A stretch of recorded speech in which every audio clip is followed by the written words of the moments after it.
According to Jack Canfield in his famous quotes of success,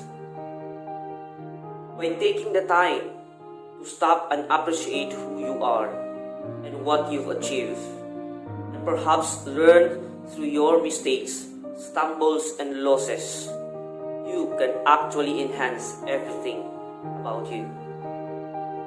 Hello everyone, and welcome back to our series of discussions in Understanding the Self course. This is me, Sir Jun, your philosophy and social science mentor. And for today's video, we are already on our second episode of our topic on learning how to be a better learner. In today's video, we are going to talk about Albert Bandura's self-efficacy theory.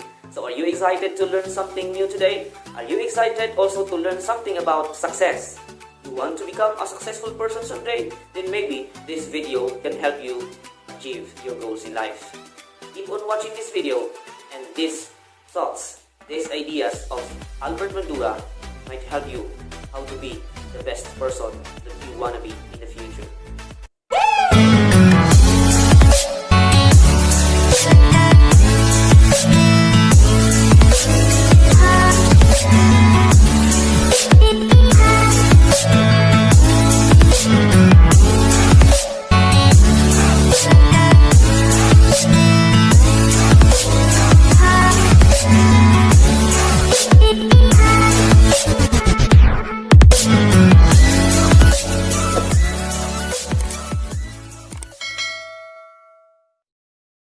To give us a short background of Dr. Albert Bandura's life, he became a well-noted clinical psychologist in the contemporary society.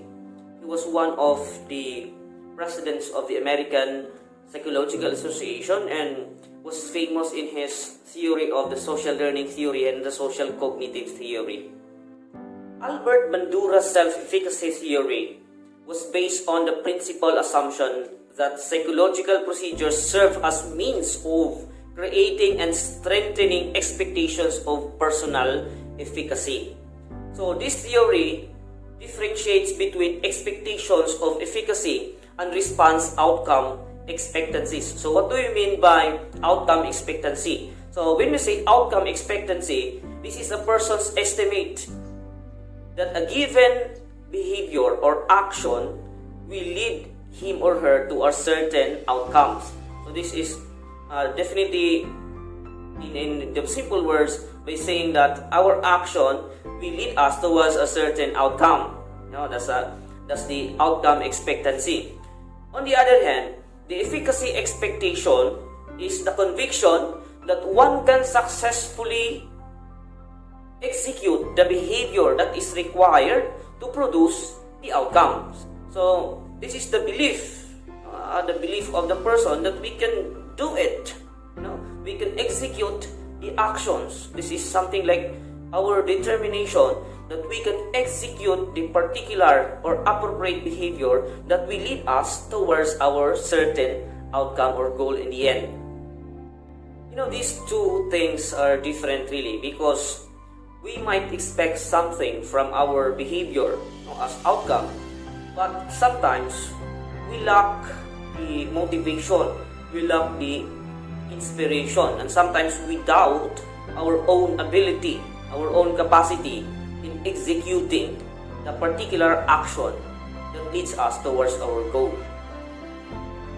There are people who are like this, and I know that some of us are like this. I hope that you are not one of them. There are people who have high goals, who have high expectations from themselves, and so the others, the family members, are also expecting a lot of things from us. So these are our expectations from ourselves. However, sometimes in our daily life, in our daily behaviors, as we approach, as we act, our daily goals towards our major goal in the future, sometimes we lack motivation, sometimes we lack inspiration, and sometimes we doubt our own capacity. Kaya ko ba to? Parang hindi man. Makakaya ko kaya to? Kakayanin ko kaya to? Sometimes we doubt our own self. And this is what Albert Bandura says. And sometimes this influences the failure towards achieving a particular outcome in the future. That is why Bandura specifically defined that self-efficacy is our belief on our capabilities to produce designated levels of performance in order to achieve our expected outcomes. This is our high assurance in our capabilities. Yung tiwala sa sarili, ika nga sa ating lingwahe. Yung tiwala sa ating capabilities na kaya natin to, na makamit natin yung ating mga pangarap sa buhay. So it's like a high belief or conviction towards our own capabilities in life. Based on Bandura's self-efficacy theory, there are 5 signs that we have high assurance on our capabilities. So what are these 5? Number 1, approach difficult tasks as challenges to be mastered. So, mataas yung ating self-efficacy if we approach difficult tasks as challenges. Yung mga, like for instance, yung module na binigay ni Sir o ni Ma'am, medyo mahirap. So, we would not give up. Instead, we take it as a challenge. Ay, challenge lang to. Tina-challenge niyo ako mas lalo niyo akong tina-challenge. So, meron ka bang ganyan? Ganyan ba yung approach natin sa mga difficult tasks? Kasi we cannot really avoid difficult tasks in this life. Meron talaga yan sa pag-aaral. Minsan, sina-challenge tayo sa mga subject na hindi natin alam or kulang pa yung kaalaman natin. So, yun. We take it as a challenge. Ako, I have a lot of challenges. When I entered teaching, marami kong hindi nalalaman. So, I took them as difficult tasks, but I did not give up. I took them as challenges to be mastered. I challenge lang to, kaya ko to. Ayan. So, meron ka bang ganyan? If you have, then maybe you have high assurance in your capabilities. Second, we set challenging goals and maintain strong commitment to them. So, yung mga goals natin sa buhay are challenging. These are challenging goals in life. Yung gagraduate tayo, yun, challenging yan. Papasa tayo, gagraduate tayo, we will march after 4 years, then magkakaroon tayo ng magandang profession, or papasa tayo sa LET, papasa tayo sa board exams. These are setting of challenging goals, and we maintain strong commitments to these goals. So, meron na tayong commitment sa ating goals. Kasi minsan, may goals na tayo, pero wala naman tayong commitment sa pangarap natin. So, according to Bandura, kailangan committed tayo sa ating goals. Kailangan committed tayo doon sa pinaplano natin para sa ating sarili. Okay? Number 3. Heighten or sustain their efforts in the face of failures or setbacks.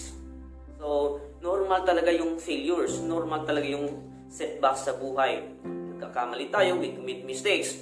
But, according to Albert Bandura, we sustain our efforts. We heighten our efforts in facing failures. So, in other words, we don't give up. When we fail, when we commit mistakes, we don't give up. No, we commit mistakes, but we have to face these failures and do something about it. Still, do something. Just do something in spite of our mistakes. Normal lang naman yan eh. Minsan nga, ako for instance, I wasn't really good in English, so I'm not saying also that I'm very good in English right now. Sometimes I commit also mistakes. And also, before I was not really the speaker of English. My English was so carabao. But I took the challenge. I took the challenge always. Kahit nagkakamali ako many times, I still speaking English. And later on, I found out that I am learning from my mistakes. I am learning a lot. Yun lang. When we learn to face and sustain our efforts to continuously face those mistakes and change those mistakes and learn from those mistakes, then we can become successful person in the future. Number 4, attribute failure to insufficient effort or deficient knowledge and skills which are acquirable. So, according to Albert Bandura, our failure is part of our insufficient effort. Ito nga, kasi siguro, failure yung ating pag-achieve ng ating goals or outcome because maybe kulang yung effort natin, or it is it could be because of our deficient knowledge and skills which are still to be acquired. So, ayan, palagi natin dapat sabihin sa ating mga sarili na if we fail, it doesn't mean that we are mubo.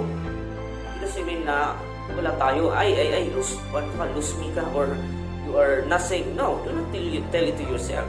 When you fail, just realize that maybe it's because I did not really do extra effort, or I did not really strive hard. Kulang yung effort ko, or siguro yun yung deficient ko, diba? So, number 5, we approach threatening situations with assurance that we can exercise control over them. So, we have high assurance in our capabilities if during threatening situations, so mga stressful situations, we have an assurance in ourselves na kaya natin yun. Kaya natin i-control yung ating sarili. Kaya natin lagpasan yung mga stressful and threatening situations sa ating buhay. So, if we have these 5 signs, then that means that we have high self-efficacy in ourselves. We have high assurance and belief or convictions on our capabilities as human persons. On the other hand, what are also the signs na we doubt our own capabilities? So according to Albert Bandura, there are 6 signs in which we doubt, nang nagpapakita na we doubt, we are not certain of our capabilities. So number 1, shy away from tasks they view as personal threats. Ayun, takot tayo sa task.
setbacks, meron tayong mga failure sa buhay, ang tagal nating makapag-move on, tagal nating makapag-recover.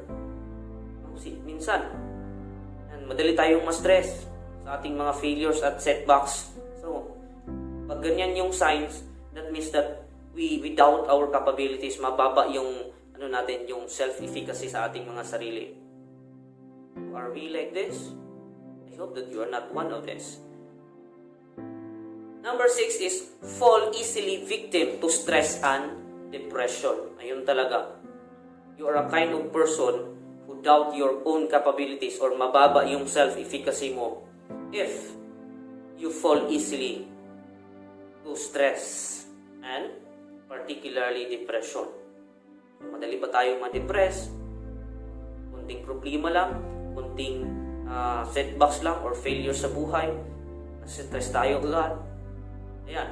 According to Albert Bandura, these are the signs that we doubt our own capabilities.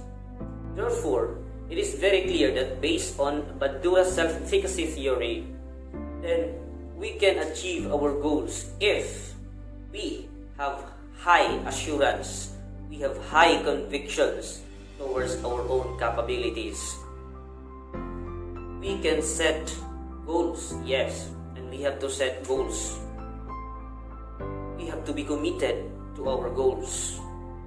We have to commit ourselves, and most importantly, we have to believe in our capabilities. We have to believe in ourselves. We have to believe in our skills and knowledge. We have to believe in ourselves na kaya natin, na makamit natin ang ating mga pangarap sa buhay. You know, according to Bo Sanchez, successful people are not really those intelligent ones. Or, it does not require you to become very intelligent to be a successful person. According to Bo Sanchez, you just have to believe in yourself. You just have to be optimistic. You just have to develop a positive mindset. And this is also related to what Albert Bandura is telling us. That our high assurance, our high belief in ourselves will lead us towards a good future that we want to be. Again, this is Sir Jun, and I hope that you have learned something from this video discussion. I hope that you have learned something from the self-efficacy theory of Dr. Albert Bandura. So thank you very much for watching. Thank you very much for subscribing also. Just stay tuned, stay connected, and see you sa next videos natin. Bye-bye! God bless!